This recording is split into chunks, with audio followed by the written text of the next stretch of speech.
দর্শক, গ্লোরি টিভির পক্ষ থেকে আপনাদের জানাচ্ছি আন্তরিক শুভেচ্ছা ও অভিনন্দন। প্রিয় দর্শক, বাংলাদেশের প্রধানমন্ত্রী শেখ হাসিনার নামে একটা ব্যাংকের লকারে নাকি প্রায় 10 কেজি স্বর্ণ পাওয়া গিয়েছে। বিভিন্ন স্বর্ণ অলংকার, সেখানে ঘোড়া পাওয়া গিয়েছে এবং নৌকা পাওয়া গিয়েছে। প্রিয় দর্শক, পাওয়া যেতেই পারে। আমি দুভাবে ব্যাপারটা ব্যাখ্যা করি। পাওয়া যেতেই পারে। একজন প্রধানমন্ত্রী একবারে 15.5 বছর ক্ষমতায় ছিল এবং আর একবারে সে 5 বছর ক্ষমতায় ছিল, অর্থাৎ প্রায় 20-20.5 বছর বা 21 বছরের মতো ক্ষমতায় যে প্রধানমন্ত্রী, তার 10 কিলো স্বর্ণ থাকবে, এটা তো স্বাভাবিক, একদম স্বাভাবিক। কারণ স্বর্ণের দাম যখন কম ছিল, 4,000-5,000 টাকা ছিল, দেখেন তখন 10 কেজি স্বর্ণ কয় টাকা। তো একজন প্রধানমন্ত্রীর পক্ষে এটা তো অস্বাভাবিক কিছু না। আপনি পাকিস্তানের প্রধানমন্ত্রী এই যে ভুট্টোরা ছিল, বেনজির ভুট্টোরা ছিল, তাদের গিয়া দেখেন অগাধ সম্পত্তি। করাচি রাজধানীর মানে 4 ভাগের 1 ভাগ হলো তাদের, শুধু তারও বেশি। আপনি এই ভারতের প্রধানমন্ত্রী গান্ধী যারা ছিল, গান্ধীরা, তাদের গিয়ে দেখেন যে সম্পত্তির কোনো অভাব নেই, টাকা পয়সার অভাব নেই। তো শেখ হাসিনার একটু থাকবে, তাতে কি দোষের কি? এতে অবাক হওয়ার কি আছে?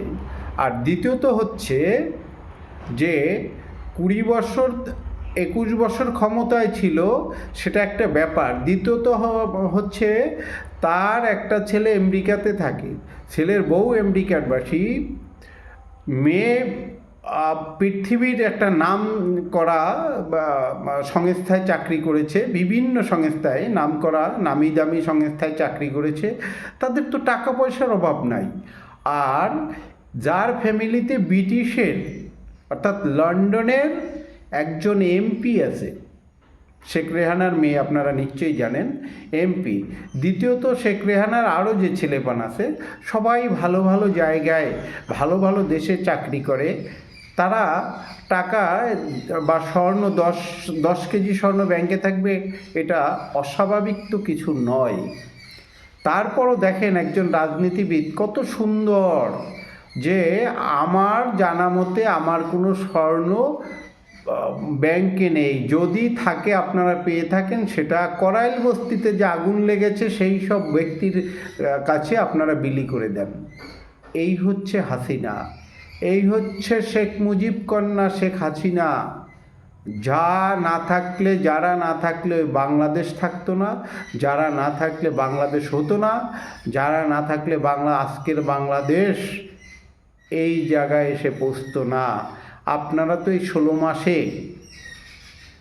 মাসে আপনারা ভেঙে চুরে তার নাম, তার টাকা পয়সা, তার ব্যাংক ব্যালেন্স যা কিছু ছিল তাই দিয়ে এই 16 মাস চালিয়েছেন। অর্থাৎ সে যে অর্থনৈতিক একটা ভালো জায়গায় দেশটাকে রেখেছিল, সেই জায়গার সেইগুলো আপনারা ভেঙে চুরে খাইতেছেন।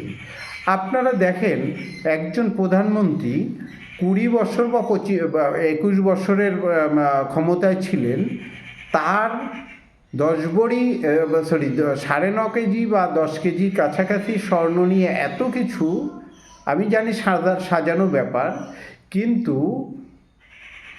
সে যে 15 বছরে যা ইনকাম করেছে, অথবা তার মন্ত্রীরা ইনকাম করেছে, তার চেয়ে 5 গুণ 10 গুণ ইনকাম করেছে এই সমন্বয়করা। হাসানাত আবদুল্লাহ, সার্জিস আলম, নাহিদ এবং অন্যান্য কথিত যত সমন্বয়ক, দেখেন গিয়া হাজার হাজার কোটি টাকা কামিয়ে ফেলেছে এই 16 মাসে। তারপর বিভিন্ন উপদেষ্টারা কামিয়েছে। সুতরাং আপনি শেখ হাসিনার কথা এই মিথ্যা মামলা কোর্টে উঠিয়ে বা মিথ্যা কথা বলে তার সম্মানহানি করে আপনারা করতে পারবেন না। কারণ বাংলাদেশের জনগণ একজনও বিশ্বাস করেনি এই কথাটা। হয়তোবা আপনারা যে গুটি কয়েক সমন্বয়কা অথবা সরকারের উপদেষ্টা আছেন, তারা বিশ্বাস করতে পারেন, কিন্তু সাধারণ জনগণ কেউ বিশ্বাস করেনি যে শেখ হাসিনা চুরি করতে পারে, শেখ হাসিনা ওই দেশের সম্পদ লুণ্ঠন করতে পারে। এটা বাংলাদেশের কেউ বিশ্বাস করবে না।